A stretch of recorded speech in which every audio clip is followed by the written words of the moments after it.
Сабақтың тақырыбы жердегі тіршілік. Оқу мақсаттары жердегі тіршіліктің пайда болуы туралы ғылыми болжамдарды салыстыру, адамның жердегі тіршілік етуінің қазіргі жағдайларын бағалау. Бұл сабақтан күтілетін нәтижелер жердегі тіршіліктің пайда болуы туралы ғылыми болжамдарды салыстырады, адамның жердегі тіршілік етуінің қазіргі жағдайларына баға береді. Жердегі тіршілік қалай, қашан пайда болуы туралы бірнеше гипотезалар бар. Ол гипотезалар екіге жіктеледі: абиогенез және биогенез. Бұл екі гипотеза бір-біріне қарама-қарсы болып табылады. Себебі абиогенез тіршілік өлі заттардан пайда болды десе, биогенез тіршілік тірі заттардан пайда болды дейді. Абиогенезге жататын екі гипотеза бар: өздігінен жаралу және биохимиялық эволюция гипотезасы. Ал биогенезге жататын креационизм, панспермия, стационарлық гипотезалар бар. Енді осы гипотезалардың әрқайсына жеке-жеке тоқталып өтейік. Өздігінен жаралу гипотезасы. Бұл теория бойынша жердегі тіршілік өлі заттардан өздігінен пайда болған. Мысалы, шыбын шіріген еттен пайда болады. 1668 жылы итальяндық дәрігер Франческо Рети бұл идеяларды тәжірибе түрінде жоққа шығарды. Ол ет кесектерін ыдыстарға салып, олардың бір бөлігін дәкемен жауып тастады. Көп ұзамай ашық ыдыстарда шыбындардың жұмыртқалары, одан әрі дернәсілдері пайда болды. Ал жабық ыдыстарда ешқандай өзгеріс болмады. Осылайша шіріген етте шыбындардың өздігінен пайда болуы мүмкін еместігін дәлелдеді. Рети барлық тірі ол тірі принципін алға тартты. Ал келесі бұл биохимиялық эволюция гипотезасы. Бұл теория бойынша жер бетіндегі тіршіліктің пайда болуы тірі материяның жансыз жер қойнауында қалыптасуының ұзақ эволюциялық үдеріс нәтижесі.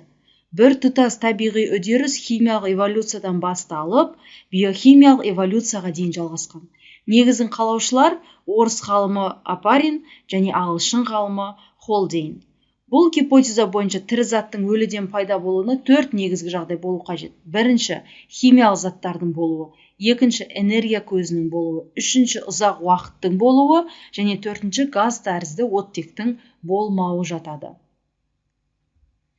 Ал келесі гипотеза бұл креационизм гипотезасы. Бұл теория бойынша жердегі тіршілік Құдайдың жаратуынан пайда болған. Жаратушы ерекше күш бар деп есептейді. Қазіргі таңда бұл ілімді дәлелдеу де жоққа шығаруды мүмкін емес. Теорияны Карл Линней қолдаған және табиғаттағы түрлер өзгермейді, Құдай қалай жаратса, сол қалпында сақталады деп түсіндірген.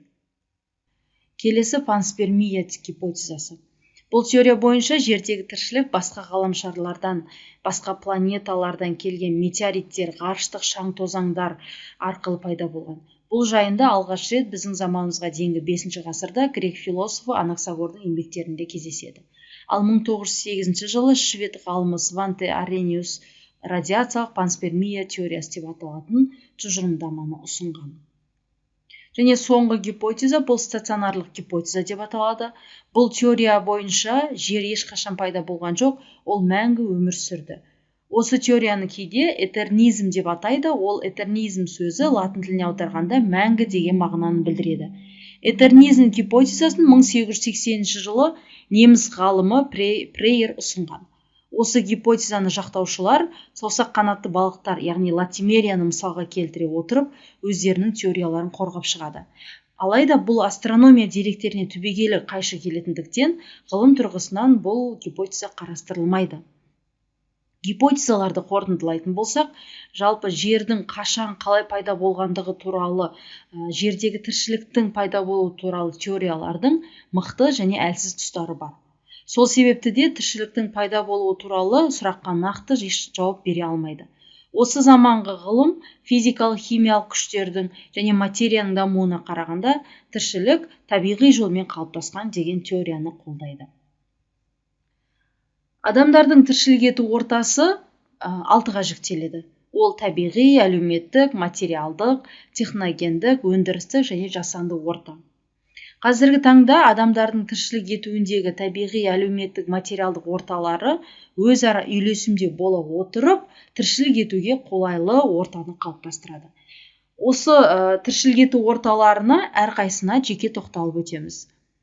Материалдық орта дегеніміз ол адам қолымен жасалған дүниелер. Оған жасанды ортаның құрам бөліктері жатады.